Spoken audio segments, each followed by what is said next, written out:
दोस्तों, अगर आप भी यही मानते हैं कि ताजमहल शाहजहां ने बनवाया था, तो आपका इस वीडियो को अंत तक देखना बेहद जरूरी है, क्योंकि अभी आप शायद बहुत कुछ नहीं जानते हैं। क्या आप जानते हैं कि शाहजहां के बादशाहनामा में ताजमहल के बारे में क्या लिखा है? क्या शाहजहां से करीब 100 साल पहले बाबर ताजमहल में रहा था और उसके बेटे हुमायूं का ताजमहल से क्या संबंध है? क्या आप जानते हैं कि 70 के दशक में ताजमहल के एक दरवाजे की हुई रेडियो कार्बन डेटिंग में ताजमहल की उम्र क्या निकली थी? क्यों कई इतिहासकार ये कहते हैं कि 400 वर्षों से हमें पढ़ाया और बताया गया ताजमहल का इतिहास एक धोखा है? दोस्तों, आप जानकर हैरान रह जाएंगे कि इस बात का इतिहास में एक भी ठोस प्रमाण या आधिकारिक दस्तावेज नहीं है कि ताजमहल शाहजहां ने बनवाया, बल्कि इसके विपरीत ताजमहल शाहजहां से कई 100 वर्ष पुराना भवन है। इस बात के कई लिखित प्रमाण हमें मुस्लिम और यूरोपीय दस्तावेजों में मिलते हैं, जो कि आज पब्लिक डोमेन में मौजूद तो जरूर हैं, लेकिन फिर भी सिर्फ गिने चुने लोग ही इनके बारे में जानते हैं। तो आइए शुरू करते हैं। दोस्तों, सबसे पहले तो आपका यह समझना जरूरी है कि ताजमहल एक 7 मंजिला भवन है, जिसका बंद या प्लिंथ यमुना की तली के साथ समतल है। तो ताजमहल का जो चबूतरा आप देखते हैं, वो असल में उस भवन की तीसरी मंजिल की छत है। नीचे से ऊपर तक इस भवन का पूरा ढांचा लाल बलुआ पत्थर से बना है। ऊपर के 4 मंजिला ढांचे को अंदर और बाहर सफेद संगमरमर से जड़ा गया है। यह पूरी भव्य संरचना नींव से शिखर तक एक साथ ही बनी है, और यह बात विश्व भर के आर्किटेक्ट्स और इतिहासकार दोनों ही मानते हैं। इनफैक्ट यही बात वेन एडिसन बेगले और जियाउद्दीन अहमद देसाई ने अपनी किताब में लिखी भी है।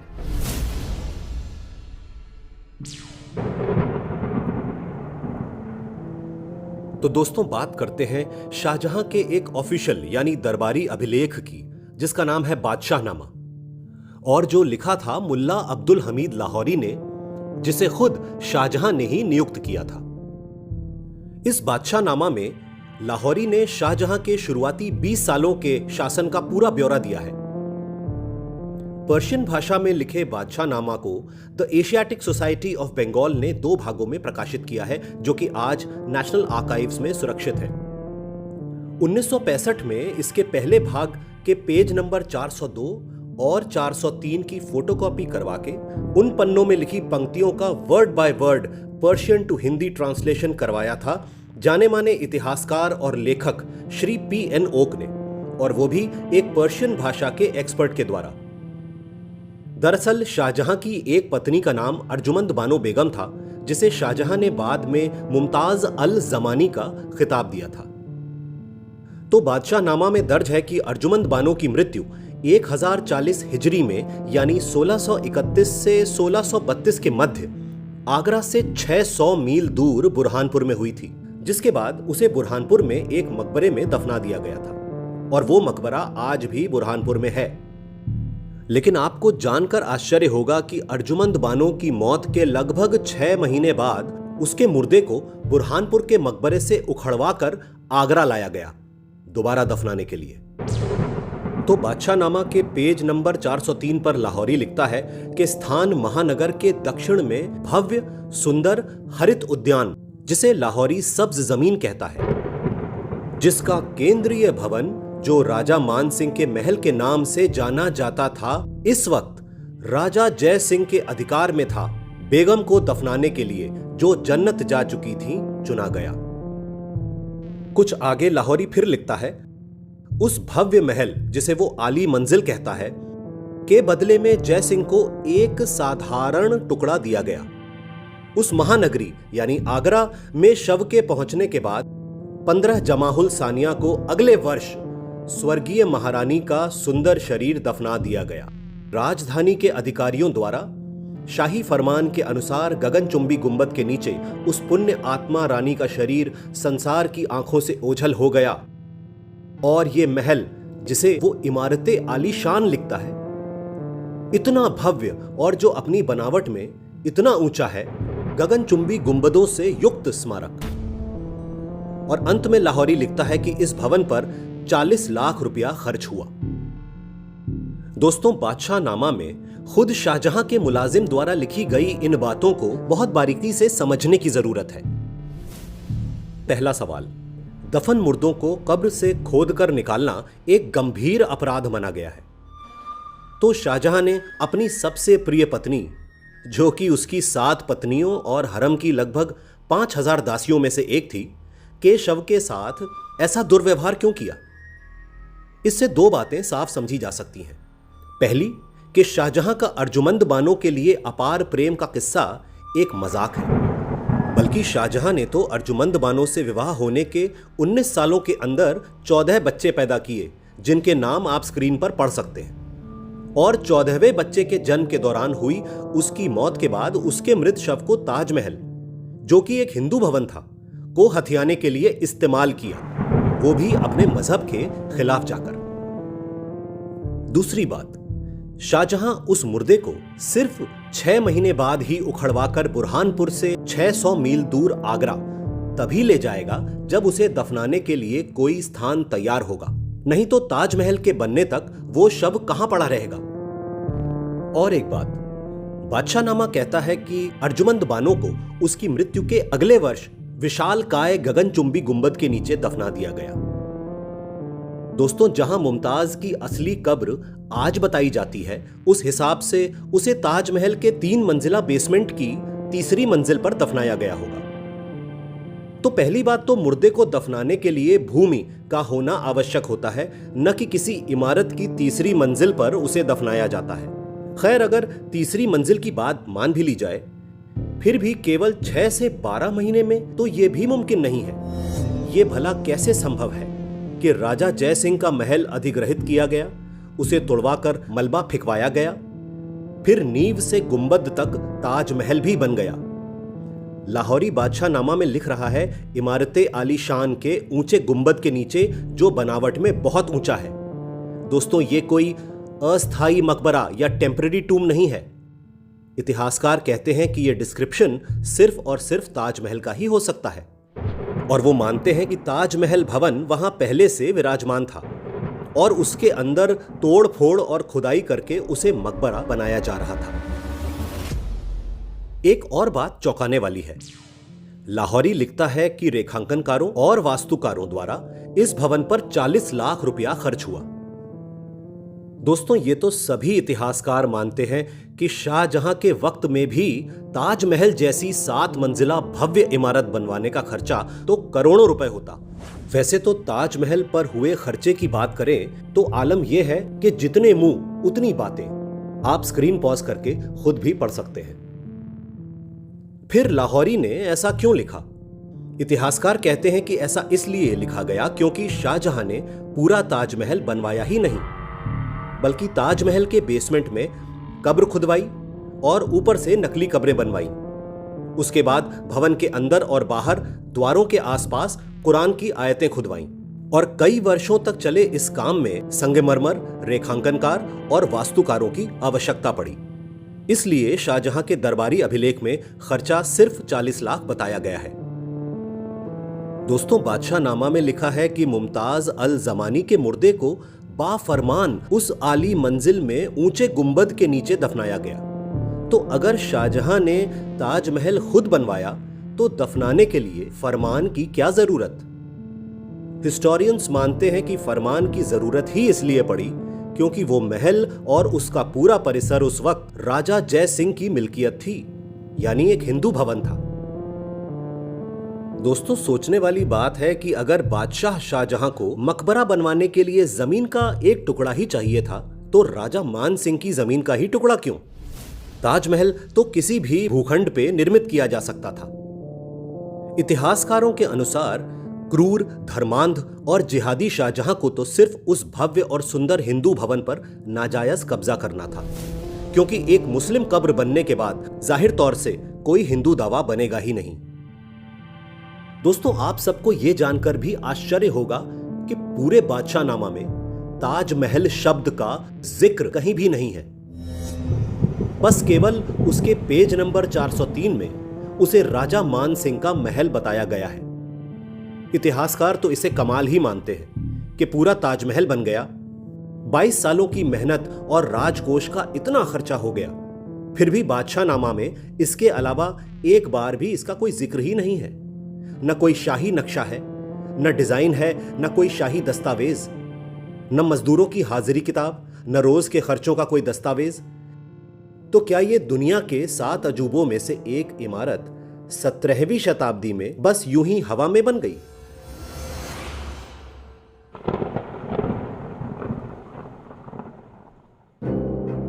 दोस्तों, एएसआई की ऑफिशियल वेबसाइट पर लिखा है कि ताजमहल को बनने में 22 वर्षों का समय लगा और लगभग 20,000 मजदूरों ने इस पर लगातार काम किया। और ये नैरेटिव आप में से कई लोग कई बार सुन चुके होंगे। वैसे तो आश्चर्य की बात है कि अलग अलग सोर्सेज ताजमहल की निर्माण अवधि को अलग अलग बताते हैं, जो कि अपने आप में हास्यास्पद बात है। लेकिन ये 22 साल वाला नैरेटिव एएसआई ने कहां से उठाया है और इस पर क्यों विश्वास नहीं किया जा सकता, ये मैं आपको बताता भी हूं और दिखाता भी हूं। दोस्तों, जॉन बैप्टिस्ट टेवर्नियर नाम का एक फ्रेंच व्यापारी 1641 से 1668 के बीच 4 बार भारत आया था और उसने ताजमहल पर काम होते हुए भी देखा था, जिसका जिक्र उसने अपनी किताब में किया है। दोस्तों, यह है टेवर्नियर की लिखी किताब का ओरिजिनल ट्रांसलेशन, जो कि आज पब्लिक डोमेन में उपलब्ध है। टेवर्नियर मकबरे को डिस्क्राइब करने के बाद लिखता है कि उसने इस महान काम को शुरू होते भी देखा और खत्म होते भी देखा, जिसमें 22 साल लगे और 20,000 लोगों ने लगातार काम किया। तो यहां से आया है एएसआई का 22 सालों में ताजमहल के बनने वाला नैरेटिव। मगर इतिहासकार कहते हैं कि टेवर्नियर के इन वाक्यों में एक बेसिक और टेक्निकल प्रॉब्लम है। वो ये कि टेवर्नियर पहली बार भारत आया 1641 में और ताजमहल का काम शुरू हो चुका था 1632 में। बल्कि ताजमहल के अंदर मुमताज की नकली कब्र के पास दीवारों पर लिखी आयतों के अंत में एक वाक्य भी खुदा हुआ है, जो कहता है, ये लिखा गया नाचीज अमानत खान शिराजी द्वारा 1048 हिजरी और बादशाह सलामत के राज्य के 12वें साल में, मतलब 1639 में नकली कब्र के पास कैलीग्राफी का काम भी समाप्त हो गया था। तो अगर टेवर्नियर ताजमहल का काम शुरू होने के 9 साल बाद भारत आया, तो जाहिर है कि उसने काम शुरू होते नहीं देखा। और 1641 में अगर आप 22 साल जोड़ें तो 1663 आता है, जबकि 1658 में औरंगजेब ने शाहजहां को बंदी बनाकर आगरा के किले में कैद कर दिया था। तो 1658 के बाद ताजमहल का काम चलना तो असंभव था। इसका मतलब टेवर्नियर ने न तो ताजमहल का काम शुरू होते देखा, ना ही खत्म होते। तो उसके इस 22 साल के कथन को एएसआई ने कैसे मान लिया? बादशाहनामा में भी ताजमहल की निर्माण अवधि का कोई जिक्र नहीं है। तो साफ है कि टेवर्नियर ने लोगों के मुंह से जो सुना वो उसने लिख दिया। चलिए अब आते हैं 20,000 मजदूरों वाली बात पर। दोस्तों, बादशाहनामा में अब्दुल हमीद लाहौरी ने ताजमहल के बनने पर कुल खर्चा 40 लाख बताया है। तो 22 सालों में अगर सिर्फ मजदूरों की तनख्वाह का हिसाब लगाया जाए तो ये आती है 3/4 रुपया हर महीने, जबकि टेवर्नियर खुद अपनी किताब के पेज नंबर 46 पे उस समय की मजदूरी को 4 से 5 रुपया बताता है। तो क्या अब्दुल हमीद लाहौरी ने ताजमहल का खर्चा गलत लिखा है? इतिहासकार कहते हैं कि यह मुमकिन ही नहीं है, क्योंकि शाही मुगलिया लेखकों की तो आदत थी कि बादशाह सलामत की शान में बढ़ा चढ़ा कर लिखा जाए, जिससे कि बादशाह खुश हो जाएं और लेखक को इनाम मिले। लेकिन 40 लाख में तो 20,000 मजदूरों की तनख्वाह भी पूरी नहीं होती, तो हीरे मोती और संगे मरमर तो बहुत दूर की बात है। बल्कि यहाँ तो आप सभी का ये जानना भी जरूरी है कि 1640-41 की सर्दियों में, यानी लगभग टेवर्नियर की पहली भारत यात्रा के ही समय, सेबेस्टियन मैनरिके नाम का एक पोर्चुगीज ट्रैवलर भी आगरा आया था और उसने अपने खुद के लिखे संस्मरणों में साफ लिखा है कि उसने ताजमहल पर 1000 मजदूरों और अफसरों को काम करते हुए देखा, जिनमें से कुछ बाग बगीचे संवार रहे थे, कुछ पेड़ लगा रहे थे और बाकी सड़कों और फव्वारों पर काम कर रहे थे। आश्चर्य की बात है कि मैनरिके ने टेवर्नियर के ही समय मजदूरों की संख्या केवल 1000 लिखी है। दोस्तों 1000 और 20,000 में कितना अंतर होता है ये आप सभी अच्छी तरह समझते हैं। एक लॉजिकल सवाल भी है कि बाग बगीचे और फव्वारे पहले बनाए जाते हैं या पहले नींव खोदकर भवन निर्माण किया जाता है। दोस्तों गौर कीजिएगा कि मैनरिके ने भी टैवर्नियर की ही तरह मकबरे के अंदर हो रहे काम का कोई जिक्र नहीं किया है, जो कि नकली कब्रों के पास लिखे उस वाक्य की पुष्टि करता है कि अंदर कैलीग्राफी तक का काम भी 1639 में ही खत्म हो चुका था। इससे साफ है कि टैवर्नियर की 20,000 मजदूरों की बात सुनी सुनाई ही थी। दरअसल टैवर्नियर ने 1641 में जो काम होते देखा था वो था बाहरी द्वारों और मुख्य द्वार पर हो रही पच्चीकारी का काम, जिसके लिए ऊंची मचाने बांधी गई थीं और जिसके बारे में टैवर्नियर ने चौंकाने वाली बातें लिखी हैं। टैवर्नियर लिखता है कि स्कैफोल्डिंग्स या मचानों का खर्चा ही सारे खर्चे से ज्यादा था, क्योंकि मचाने ईंटों की बनानी पड़ी और जिनसे आर्चेस को सपोर्ट भी मिला। दोस्तों पहली बात, मचानों का खर्चा कभी भी भवन निर्माण के खर्चे से अधिक नहीं हो सकता, वो भी ताजमहल जैसे भव्य और आलीशान महल का। ये तभी ज्यादा हो सकता है जबकि भवन में किया गया काम सिर्फ बदलावों का हो, जैसे कि नकली कब्रें बनवाना और पत्थरों पर आयतें खुदवाना। दूसरी बात, टैवर्नियर कहता है कि ईंटों की मचानों से आर्चेस को सपोर्ट या सहायता मिली। इतिहासकार कहते हैं कि यह सिद्ध करता है कि आर्चेस पहले से मौजूद थे और सपोर्ट की आवश्यकता इसलिए थी क्योंकि उनके चारों तरफ आयतों से खुदे हुए नए संगमरमर के टुकड़े लगाने थे, जिनके लिए तोड़ फोड़ करना जरूरी था। इसीलिए आर्चेस को ईंटों की मचानों से सपोर्ट किया गया। तो टैवर्नियर की ये 22 साल और 20,000 मजदूरों वाली थ्योरी को एएसआई ने तुरंत मान लिया, लेकिन अन्य महत्वपूर्ण तथ्यों को साफ नजरअंदाज कर दिया, जो इस तरफ इशारा करते हैं कि शाहजहां ने बने बनाए ताजमहल पर कब्जा करके उसे मकबरे का रूप दे दिया।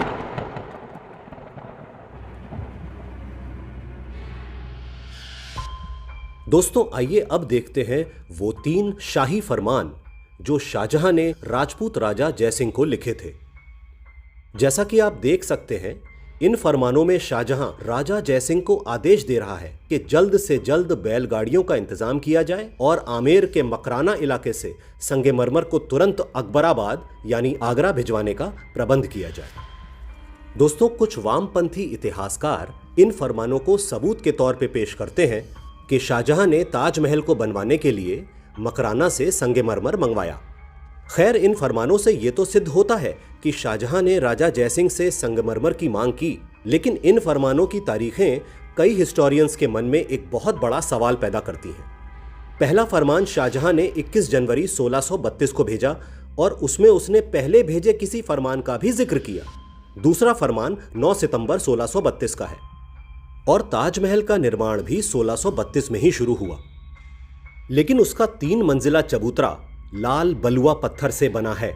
इनफैक्ट उसके ऊपर ताजमहल का ढांचा भी लाल पत्थर से ही बना है, जिसको सफेद संगमरमर से बाद में जड़ा गया है।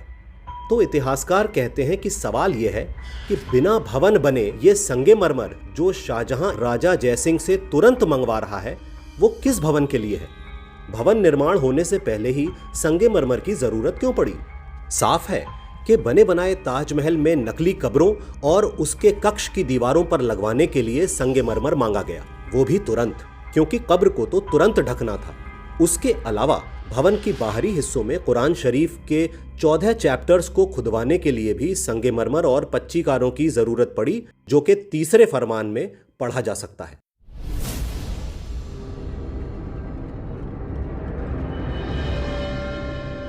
दोस्तों हमें अगला एविडेंस मिलता है पीटर मंडी की लिखी किताब में। पीटर मंडी एक ब्रिटिश व्यापारी और लेखक था जो 1629 से 1633 तक भारत में रहा था। 1632-33 में पीटर मंडी आगरा में ही था। अपनी किताब के पेज नंबर 208 से 213 में उसने आगरा शहर और ताजमहल में हो रहे काम का जिक्र किया है। दोस्तों जरा ध्यान से पढ़िए कि 1632 में पेज नंबर 208 और 209 में पीटर मंडी लिखता है कि आगरा में कई नामी जगह है, जैसे अकबर्स टूम, तेज महल्स टूम, गार्डन्स एंड बाजार। इतिहासकार कहते हैं कि सोचने वाली बात है कि 1632 में ताजमहल अपने बनने से पहले ही मशहूर जगहों में कैसे गिना जा रहा है। वो कहते हैं कि यह सिद्ध करता है कि 1632 में भी ताजमहल का वही अस्तित्व था जो आज है। अब देखिए पीटर मंडी की ये चौंकाने वाली बात। वो कहता है कि मकबरे के चारों तरफ एक सोने की रेलिंग लगी हुई है और मकबरे में सोने, चांदी और संगमरमर का इस्तेमाल आम तौर पर किया गया है। दोस्तों, बड़े आश्चर्य का विषय है कि अगर ताजमहल बनना आरंभ ही हुआ है और उसकी नींव खोदी जा रही है, तो हीरे जवाहरातों से जड़ी सोने की रेलिंग क्या खुले में ही लगा दी गई है? और उस वक्त संगमरमर का काम भी हो रहा है, जबकि ताजमहल का ढांचा बना ही नहीं है। इतिहासकार मानते हैं कि यह सिद्ध करता है कि 1632 में ताजमहल पहले से ही बना हुआ था और उसके अंदर सोने की रेलिंग भी पहले से ही लगी हुई थी। वो कहते हैं कि जो काम पीटर मंडी ने देखा वो ताजमहल के अंदर कब्र खुदवाने और ऊपर से नकली कब्र की सजावट का काम था, न कि नींव से शिखर तक ताजमहल को बनवाने का। गौरतलब है कि फुटनोट्स में उस रेलिंग की कीमत 6 लाख रुपए बताई गई है, जो कि 1642 में शाहजहां द्वारा ही हटवा दी गई और उसकी जगह मार्बल की जाली ने ले ली। इतिहासकार कहते हैं कि साफ है कि शाहजहां ने ताजमहल को बनवाया नहीं, बल्कि कई वर्षों तक उसमें लगे बहुमूल्य रत्नों और सोने चांदी को लूटा था। बल्कि पीटर मंडी तो 1632 में यह भी लिख रहा है, the queen's tomb now a building. इसका मतलब ताजमहल भवन 1632 में बना हुआ था, तभी उसे भवन या बिल्डिंग कहा जाएगा।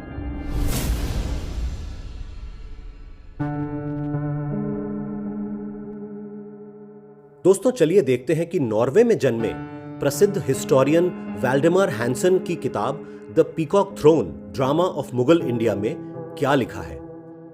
अपनी किताब के पेज नंबर 181 और 182 पर हैंसन लिखता है कि 1632 में ही मुमताज की मृत्यु की पहली वर्षगांठ यानी पहला उर्स ताजमहल के कोर्टयार्ड में बहुत बड़े पैमाने पर मनाया गया, जिसमें शाहजहां के अलावा शाही खानदान के साहिबजादे, शेख, उलेमा और कई हाफिज मौजूद थे। वो आगे लिखता है कि बन रहे मकबरे के सामने एक महान दावत का आयोजन भी हुआ। इस पर मॉडर्न हिस्टोरियंस का एक बहुत बड़ा ऑब्जेक्शन है। वो पूछते हैं कि लगभग 6 महीने पहले शुरू हुए निर्माण कार्य में ही 3 मंजिला विशालकाय लाल बलुआ पत्थर का चबूतरा कैसे बन गया। दोस्तों, इस विवरण पर तो बेगले और देसाई ने भी अपनी किताब में हैरानी जताई है। कंस्ट्रक्शन मटेरियल, मलबा, हजारों मजदूरों के अस्थायी कक्ष और निर्माण सामग्री को ढोने के लिए जानवर कहां थे? उस पहले उर्स के लिए यह कहना कि पूरा नजारा जन्नत जैसा था, यह सिद्ध करता है कि ताजमहल 1632 में भी अपनी पूरी सुंदरता और विलक्षणता के साथ विद्यमान था।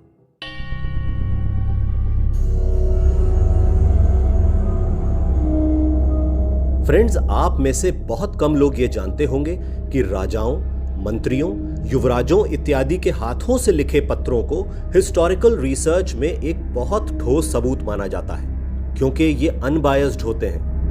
आज पब्लिक डोमेन में 1652 में शाहजहां के बेटे औरंगजेब का अपने पिता को लिखा हुआ एक पत्र मौजूद है, जिसका दस्तावेज कम से कम 3 फारसी अभिलेखों में पाया जाता है। और आज इंटरनेट पर भी इस पत्र की ओरिजिनल कॉपी और ट्रांसलेशंस दोनों ही मौजूद हैं। दरअसल 1652 में शाहजहां ने औरंगजेब को दक्कन का सूबेदार बनाया।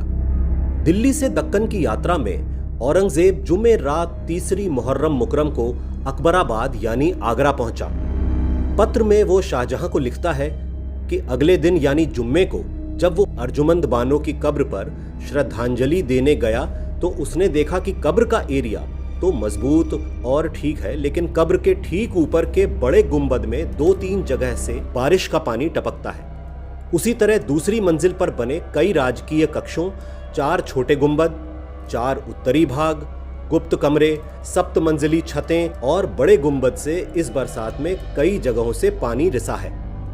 औरंगजेब लिखता है कि उसने फिलहाल इन सब की मरम्मत करवा दी है, लेकिन उसे चिंता है कि आने वाली अगली बरसात में दूसरे गुंबदों, सामुदायिक कमरों और मस्जिद का क्या हाल होगा। औरंगजेब कहता है कि उसके हिसाब से दूसरी मंजिल की छत को उखड़वाकर उसे फिर से चूने, ईंटें और पत्थरों से बनाने की जरूरत है और सभी गुंबदों की मरम्मत करने से इस भव्य भवन को गलने से बचाया जा सकता है। दोस्तों, अगर ताजमहल वो भवन होता जिसका कार्य 1652 या 53 में पूरा हुआ, तो औरंगजेब ताजमहल की ये दशा देखकर क्या दुखी मन से और चिंता से अपने पिता को पत्र लिखकर ये बताता कि उसने कई जगह मरम्मत करवा दी है, लेकिन न जाने अगले साल क्या होगा। बल्कि औरंगजेब जैसा क्रूर युवराज तो वहां काम में लगे अधिकारियों और मजदूरों को पेड़ों से फांसी पर लटका देता कि उन्होंने इतनी अधिक राज संपत्ति और राजकीय कोष की फिजूल खर्ची करवा दी। ये कैसे विदेशी आर्किटेक्ट्स थे, कैसे कारीगर थे और ये कैसा निर्माण कार्य था। एक और महत्वपूर्ण बात, औरंगजेब लिखता है कि पूरे मेहताब बाग में बाढ़ का पानी भरा होने के कारण वह उजाड़ लगता है, लेकिन फिर भी ताजमहल के पीछे से यमुना की धारा का दूर से बहना आश्चर्यजनक है। दोस्तों, आज भी बरसात के मौसम में ताजमहल के चारों ओर निचले इलाकों में कई जगह पानी भर जाता है, लेकिन यमुना बरसात में आज भी कम से कम 100 फीट की दूरी से ही बहती है। जबकि ताजमहल के पास यमुना नदी का जो घुमाव है वो तो पानी को ताजमहल की ओर ही धकेलता है। तो इतिहासकार कहते हैं कि इसका राज आपको हिंदू निर्माण शैली का कोई भी एक्सपर्ट बता सकता है। हिंदू राजा अनंत काल से नदियों और समुद्रों के किनारे पर अपने किले, महल और मंदिर इत्यादि बनाते आए हैं, क्योंकि वो ऐसा करने की कला से अच्छी तरह परिचित थे। विशेषज्ञ बताते हैं कि हिंदू निर्माता भवन की नींव खुदने से पहले ही नदियों के दोनों किनारों पर जगह जगह गहरे कुएं खुदवा दिया करते थे, जिससे कि भवन के पास बहती नदी में आई बाढ़ की वजह से भवन को कोई खतरा न हो। कुल मिलाके वे भवनों को रिसने और बाढ़ के पानी से बचाने में निपुण हो चुके थे। तो औरंगजेब को इस राज के बारे में तो ताजमहल में काम करने वाला कोई भी अफसर बता देता, अगर ये काम उसने किया होता तो।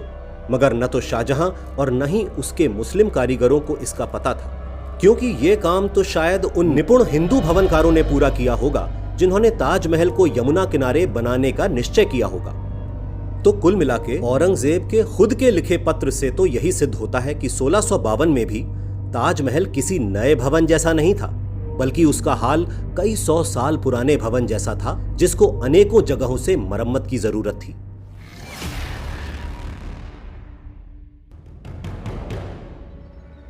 दोस्तों, आइए अब चलते हैं शाहजहां के काल से लगभग 100 साल और पीछे बाबर के काल की तरफ। 1526 से 1530 का समय और ताजमहल का जिक्र खुद बाबर द्वारा। दोस्तों, इस एविडेंस के बारे में शायद ही आपने कभी सुना हो। 1526 में समाप्त हुए पानीपत के युद्ध में बाबर ने इब्राहिम लोधी को हराया था और मार दिया था।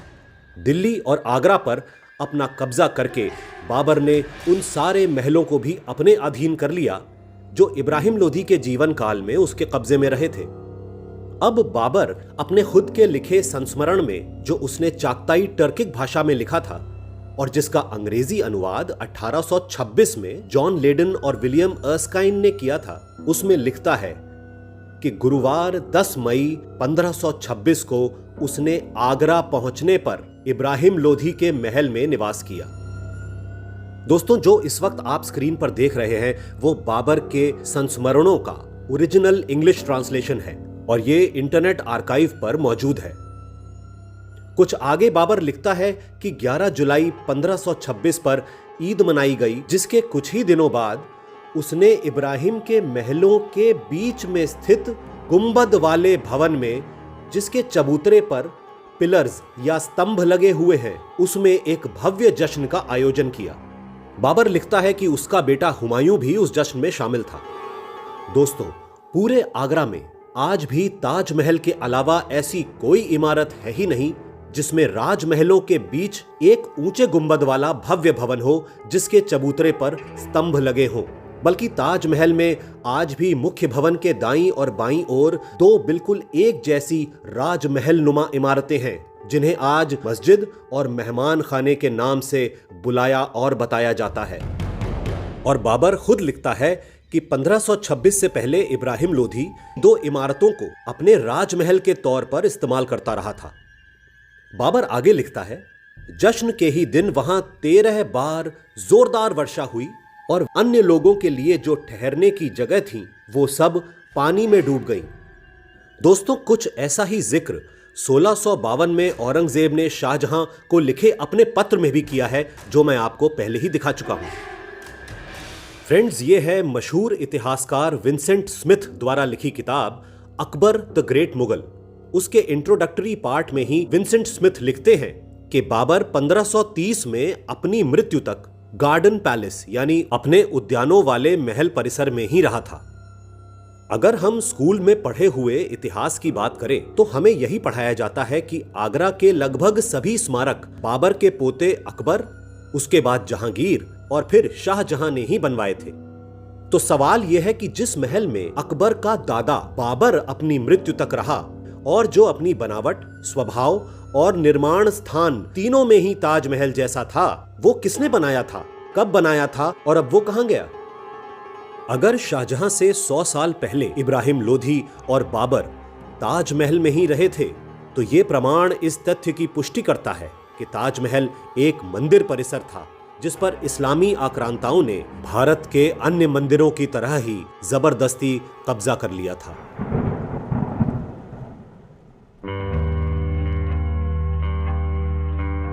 आइए अब जानते हैं कि बाबर की मृत्यु के बाद क्या हुआ और उसके बेटे हुमायूं का ताजमहल से क्या संबंध है। बाबर की बेटी और हुमायूं की बहन गुलबदन बानो ने अपने जीवन काल में हुमायूं नामा लिखा था और इसका अंग्रेजी ट्रांसलेशन किया था ब्रिटिश इतिहासकार एनेट बेवरिज ने। तो बाबर की बेटी गुलबदन बानो पेज नंबर 109 पे लिखती है कि 26 दिसंबर 1530 को उसके पिता बाबर का देहांत हो गया और उन्हें अस्थायी रूप से यमुना पार रामबाग यानी आराम बाग में दफनाया गया। दोस्तों, ये साबित करता है कि बाबर ने ताजमहल परिसर में ही दम तोड़ा, क्योंकि ताजमहल से यमुना पार करें तो आज भी आराम बाग स्थित है, जहां बाबर के शव को अस्थायी रूप से रखा गया था और बाद में बाबर की ही अंतिम इच्छा अनुसार उसे काबुल में स्थायी तौर पर दफना दिया गया। कई इतिहासकार मानते हैं कि बाबर की मौत के 3 दिन बाद ही उसके बेटे हुमायूं की ताजपोशी बाबर के महल यानी ताजमहल में होनी थी और इसका प्रमाण भी हमें हुमायूं नामा में ही मिलता है।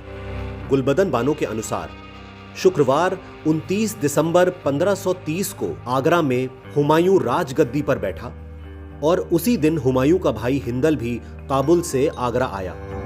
ताजपोशी के वर्णन में गुलबदन लिखती है कि इमारते तिलिस्म में ऑक्टैगनल यानी अष्टकोणीय कमरों में समारोह हुआ, जिसके बीच में एक अष्टकोणीय टैंक या गड्ढा भी था जिसमें लड़के लड़कियों और कलाकारों को बिठाया गया। उसी कक्ष में एक रत्न जड़ित सिंहासन पर हुमायूं की ताजपोशी हुई। गुलबदन लिखती है कि हुमायूं की ताजपोशी और उसके बाद भाई हिंदल की शादी की दावतें शानदार इमारते तिलिस्म के अष्टकोणीय भवन के अष्टकोणीय कक्षों में हुई। दोस्तों, पहली बात, हम सब जानते हैं कि ताजमहल एक अष्टकोणीय भवन है। अष्टकोण हिंदू आस्था में अति शुभ माना जाता है और ये अष्ट दिक्पालों का प्रतीक है।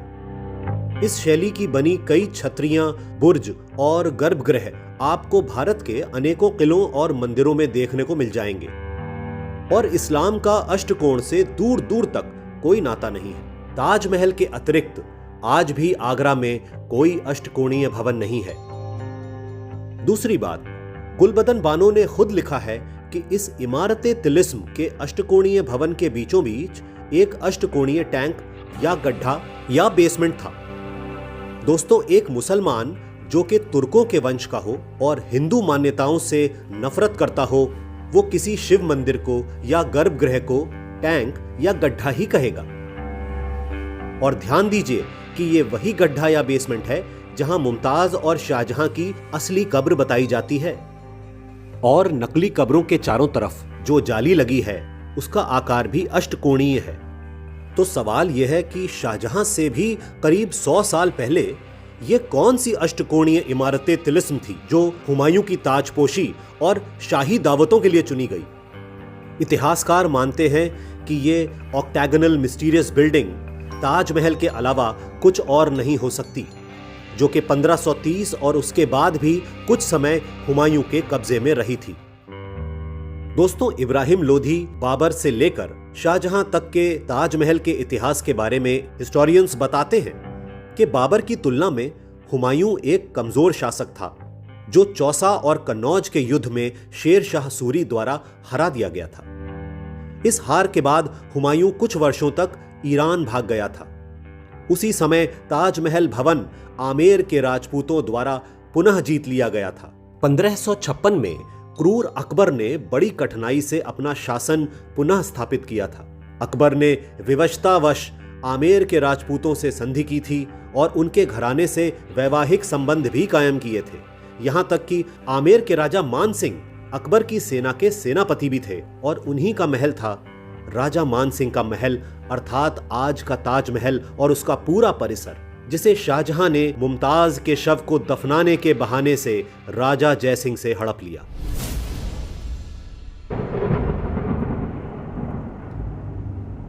दोस्तों, 1626 में यानी शाहजहां के राजा बनने से सिर्फ 2 साल पहले एक और बड़ा ही इंटरेस्टिंग एविडेंस मिलता है। 1626 में फ्रांसिस्को पेल्सियार्ट नाम का एक डच व्यापारी आगरा शहर की एक रिपोर्ट तैयार करता है। इसका अंग्रेजी ट्रांसलेशन आप इस वक्त स्क्रीन पर देख रहे हैं। वो इस रिपोर्ट में कई बातों के अलावा ये भी लिखता है कि अमीर लोगों ने आगरा में यमुना के किनारे अपने कई महल और भवन बना रखे हैं, जिनमें से कुछ मशहूर भवन हैं मिर्जा अब्दुल्ला का महल, महबत खान का महल, राजा माधो सिंह का महल और स्वर्गीय राजा मान सिंह का महल। वो लिखता है कि दक्षिण में राजा मान सिंह का महल इस श्रृंखला का अंतिम भवन है। रिसर्च हिस्टोरियन स्टीफन नैप कहते हैं कि शाहजहां के राज्यकाल से 2 साल पहले लिखे गए इस डॉक्यूमेंट में बताया गया राजा मान सिंह का महल असल में वही हिंदू भवन परिसर है जिसका जिक्र 1632 में मुल्ला अब्दुल हमीद लाहौरी ने बादशाहनामा में किया है, जिसे शाहजहां ने अर्जुमंद बानो को दफनाने के लिए राजा जय सिंह से अधिग्रहित किया और फिर बड़ी चतुराई से मुमताज अल जमानी के नाम को मुमताज महल बताकर उस भवन का नाम ताजमहल रख दिया।